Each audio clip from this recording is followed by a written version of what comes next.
Hello YouTube, Infinite Magicraid community, Gandalf here. We have a brand new hero, Oliver, that has joined us. The new content just keeps on coming. And yes, this will be a complete power creep. Oliver will be replacing Chardonel as one of the key heroes in 7 Stages of Luli. Effectively, if we think about kind of like what is the best team right now, which is the 4 heroes on the right, and here we would normally have Valentina. We replace Chardonel with Oliver, we keep Valentina, and I estimate your damage go up by roughly 30% perhaps. Let's just quickly compare the two because I think this is example of a direct power creep here. If you have Chardonel fully built and you have him at E3 readily available, I mean, switching over definitely will still give you the benefit. It's just you won't. I mean, it's just you'll just keep having that, right? That's just the reality of things a little bit. But anyways, let's get on to kind of the skill comparison here. So Chardonel, Oliver on skill 2. So with a 3-turn cooldown, you're now able to get heavy bleed. You also get stealth, you get speed up, and you get mastery up. Mastery up, speed up does require a little bit of shield effective hit, which is manageable. First of all, the Echo comes with shielded effect. You can get 47 from emblems alone, and from there you can get some blessings. And his first exclusive can also grant, where is it? First exclusive can also get up another 30. So you have 30. You have some that transfer from his initial effective hit.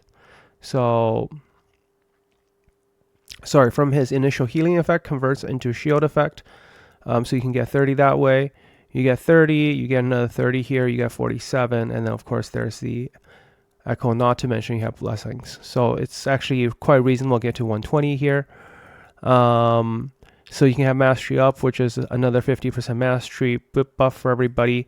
So from a buffing perspective, it has all of the things Chardonel offer. What Chardonel has is Chardonel has attack down and Forgotten Wound. Forgotten Wound heals Chardonel himself, but really this and I guess the team too, right? Anybody that you're hitting the attacker with basic attack, but you're restoring a lot of health, but overall you're fine. You're gonna have so much shield from Oliver. You're gonna have such a massive shield.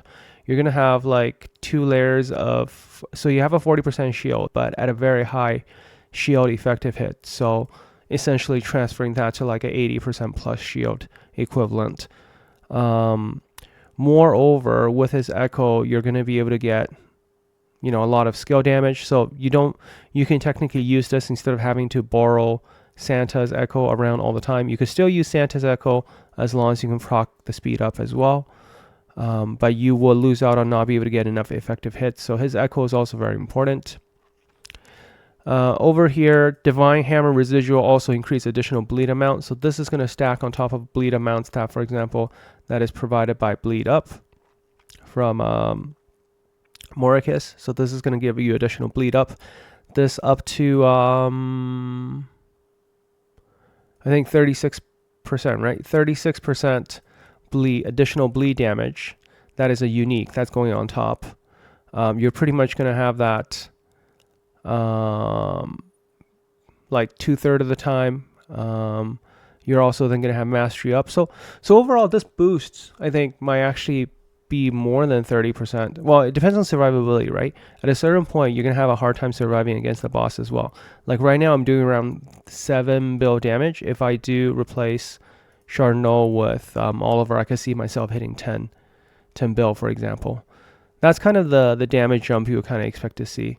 Other than that, if we evaluate Oliver's PvP potentials, I am not too certain on it at this point.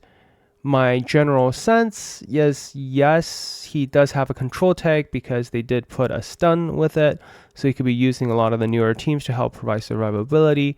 Yes, he's going to have a whole bunch of shield. He might pair well with Rainai because Rainai is a bleed based damage dealer. So let me just quickly Put Reyna into the lineup here as well.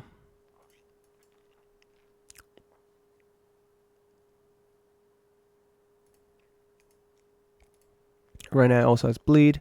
So you could, in theory, have the two of them work together. You have a lot of big shields coming in. And you can see, you know, you get the Reyna effect combined with Oliver stacking. Reyna does have, you know, bleed damage, but she doesn't have much damage. She helps with damage mitigation, but she has no way of scaling up her damage. Like, she has a lot of kill potential on her own already, but being able to put together with a tanky team around Oliver, like, there will be some good synergy here. You know, you can try Reyna Oliver in some sort of you know, you can even throw Elise in there. Elise is also a bleed hero. Not saying that, you know, Elise is doing any damage or anything like that, but just saying, like, this will make your shields, you know, very notable big shields, many layers of shields. Like, you got 5 layers, 3 layers from Elise, 2 layers from him, all stacking all together from all of this. And then you get, like, this just makes, you know, give you a lot of variability. It feels like these new generation of heroes, as they're introducing them, like, there is a lot of great synergy around them. So especially newer players who are, like, collecting all the newer heroes as the miracle summons become available, they'll find themselves in a really nice sweet spot with all these heroes having strong synergies with one another. So that's kind of my general overall, you know, thoughts on Oliver. PvE, he's going to power creep chardonel in the team, and basically that will allow, you know, the best in slot teams to go up by another 30% in damage. From a PvP perspective, I expect him to kind of show up in a team like this. Again, will he make it into the best 5 meta team? There's a possibility, but again, this is time will tell. Right now, there are plenty of heroes now to make 5 solid teams, and this will bring just a little bit of variety as top players experiment around. You know, is he worth it? Again, for the typical player, I really feel like we're at a point, you know, 3 years into the game, where there's plenty of heroes from the hero pool. Every time we see good heroes introduced, miracle heroes that are introduced, new heroes that are, as long as they're not weak, they will help newer players, because, you know, a week later you could, in theory, get them from a random summon, right? And that will always be a win. So yes, we have weak heroes that could benefit from buffs, but if proportionally every new hero added to the pool is going to be stronger than them, the chances of you getting probably, you know, a better hero, hopefully that translates into, you know, better luck of getting stronger heroes, right? So that will also give free-to-plays a little bit more to look forward to as heroes are added to the pool that are decent. So that is it. And yes, last moments to summon Marie. If you haven't got your Marie, you know, Miracle are up for it. They are here if you do plan to buy. And if you do plan to buy these, do use my code below. And that hopefully will give you, you know, an extra few bang for your buck. And if you like all the things I do, please like and subscribe. And I'll catch you guys in the next one. Gandalf out.